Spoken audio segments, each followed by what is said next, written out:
Hello friends, welcome to my channel. तो यार ये है अपनी एक नई ड्राइंग। जैसा कि देख के आप पहचान सकते हैं कि यार भगत सिंह की यहाँ पर ड्राइंग में बनाने वाला हूँ। ऑलरेडी मैंने इतना शेड कर दिया है कि ग्रेफाइट से ही पूरा लुक निकल के आने लगा है। बाकी रेफरेंस दोस्तों ये देखो, है ना। इस रेफरेंस को हम जो है अब यहाँ पर बनाएंगे चारकोल में। तो चलो भाई चारकोल का सफ़र शुरू करते हैं और स्टेप बाय स्टेप अपने चारकोल की सीरीज़ को भी आगे ही बढ़ाते हैं। तो दोस्तों ये देखिए, सबसे पहले का काम है जितनी भी ग्रिड लाइंस हैं उनको मिटा देना, और मिटा देने के बाद मेन ड्राइंग को लाइट करना। तो चलो फिर इरेज़र से इरेज कर लेने के बाद अब नीडेबल इरेज़र से पूरी ड्राइंग को लाइट भी कर लेते हैं कुछ इस तरीके से। और लाइट कर लेने के बाद इसके ऊपर दोस्तों चारकोल पेंसिल से अपनी शेडिंग करना हम शुरू करेंगे। तो भाई जब आपकी ड्राइंग लाइट हो जाए तो सीधी सी बात है, रेफरेंस थोड़ा सा डार्क है तो मैं इसमें आँखों से ही दोस्तों शुरुआत कर रहा हूँ। आँखों से, ऊपर कैप से, फोरहेड से, एंड बैकग्राउंड भी हम जो है कर सकते हैं, क्योंकि इतना सारा पार्ट जब हम एक बार में कर लेंगे तो चीज़ें हमें बनती हुई जो है नज़र आने लगेगी, दिखेगी कि हाँ वो किस तरीके से, किस डायरेक्शन में वो जो है जा रही है। तो यहाँ पर आप देख सकते हो यार, हमने जो है चारकोल पेंसिल मैरीज की जो मैं जो है वो यूज़ कर रहा हूँ। एंड मैरीज की पेंसिल जो है काफ़ी हद तक बहुत बढ़िया लगती है मुझे कैमलिन के कंपैरिजन में। एंड मॉन्ट मार्टे भी मैंने यूज़ की है, जनरल भी यूज़ की है, लेकिन मुझे यार इसका ना एक स्टेबिलिटी ऑफ लाइक पाउडर जो है ना इसका ज़्यादा फैलती नहीं है। ये जैसे देखो मैं यहाँ चला रहा हूँ तो ये एक्सट्रीम सॉफ्ट नहीं है, जो कि आपने देखा होगा जो एक्सट्रीम सॉफ्ट चारकोल पेंसिल्स होती है ना वो फैलती हैं, वो लाइक आपको दिखती है उसमें से ना पाउडर भी निकलता है। बट ये कंट्रोल्ड है, ये अच्छी है, ये बैलेंस्ड है, ये बढ़िया लगती है यार मुझे। तो इसलिए मैं यार मेजरली तौर पे ना कैमलिन को ही यूज़ करता हूँ और प्रेफर भी करता हूँ कि हाँ कैमलिन ही मैं ये मैरीज ही मैं यूज़ करूँ। तो यार ये देखो काम हमारा बढ़िया तरीके से, भाई अब जितना भी डार्क शेड एंड ओवरऑल यहाँ पर आपको दिख रहा है शेडेड एरिया, इसको मैं कंप्लीट करने की कोशिश करूँगा अपने सारा चारकोल पेंसिल से पहले, एंड देन प्रोसीड करेंगे अपनी ब्लेंडिंग के ऊपर। तो always remember, graphite sketching, grid sketching, freehand sketching, whatever you are doing, the main thing is how you are proceeding your portraits from first layer.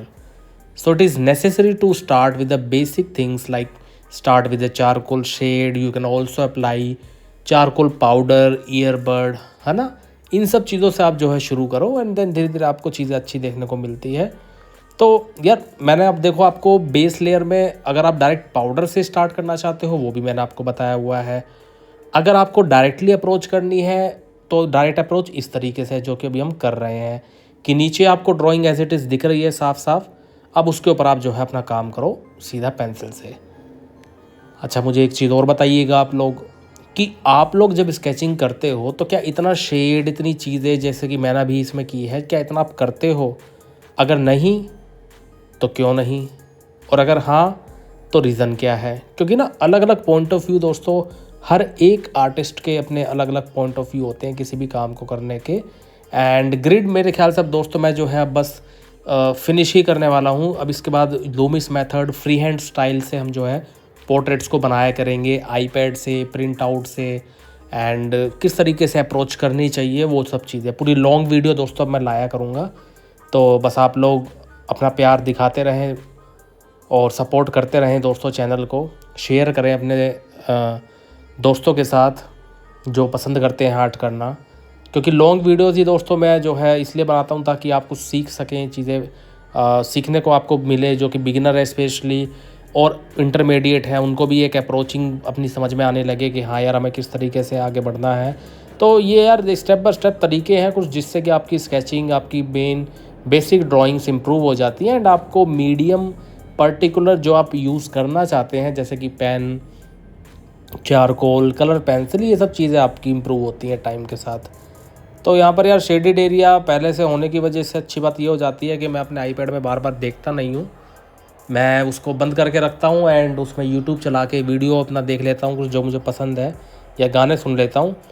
क्योंकि shaded area कर देने से ना आपके दिमाग में भी एक बात बैठ जाती है कि यार देखो जितना मैंने शेड किया उतना तो मुझे चारकोल पेंसिल को चलाना ही है। उसके बाद जो लाइटर एरिया है उनको कैसे प्रोसीड करना है, चीज़ें किस तरीके से बढ़ानी है और आगे, उसके लिए फिर हम बार बार उसको जो है ओपन करके देखना पड़ता है ना। तो जैसा अब इतना एरिया शेड होने के बाद पेपर स्टम्प का यहाँ पर काम है हमारा, क्योंकि चारकोल की ब्लेंडिंग को सबसे बेटर जो एक टूल ब्लेंड कर सकता है वो है पेपर स्टम्प। और वो इसलिए क्योंकि यार पेपर स्टम्प कहीं ना कहीं पेपर की क्वालिटी का होने की वजह से चारकोल पेंसिल को अच्छे से ब्लेंड कर सकता है। वहीं कॉटन की बात करें तो कॉटन यार कंपैरेटिवली पेपर स्टम्प से काफ़ी सॉफ्ट होती है और डायरेक्ट चली हुई रफ़ पेंसिल के पैचेस को हमेशा दिखाती है कॉटन। चाहे तो आप ईयरबड यूज़ करें, चाहे तो आप डायरेक्टली कॉटन यूज़ करें। अब यहाँ पर आपको देखने को मिल रहा है कि यार जो भी हम चलाएंगे वो अच्छे से ब्लेंड हो ही जाएगा ज़्यादातर मेजर तौर पे। उसके बाद हमें दिखाई देगा अगर कुछ और पार्ट ब्लेंडिंग करने के लिए, तो हम चारकोल पेंसिल को डायरेक्ट चला के अगेन हम उसको पेपर स्टम्प से ब्लेंड कर सकते हैं। तो ये देखिए भाई, ब्लेंडिंग के बाद चीज़ अब एकदम अलग यूनिक डिफरेंट लगने लगती हैं, बढ़िया मज़ा आ जाता है। और सीधी सी बात है यार, देखो सॉफ्टनेस अट्रैक्ट करती है फेसेस में, स्टिल लाइफ में, लैंडस्केप में, जो भी एक मतलब रियलिस्टिक चीज़ों की तरफ आप अगर अप्रोच अपनी रखना चाहते हैं तो it is necessary to plan to mix your shading और colouring in a fine way. तो यहाँ पर आप देख सकते हैं ब्लेंडिंग आंखों के पास करने पे ये अलग ही इसका लुक आ गया है पूरा। ओवरऑल इसको जब करेंगे तो इसको मैं 2 से 3 सीरीज़ में सोचता हूँ कि फ़िनिश करूँ एंड आप लोगों को भी अच्छे से समझ में आए, दिखाई दे।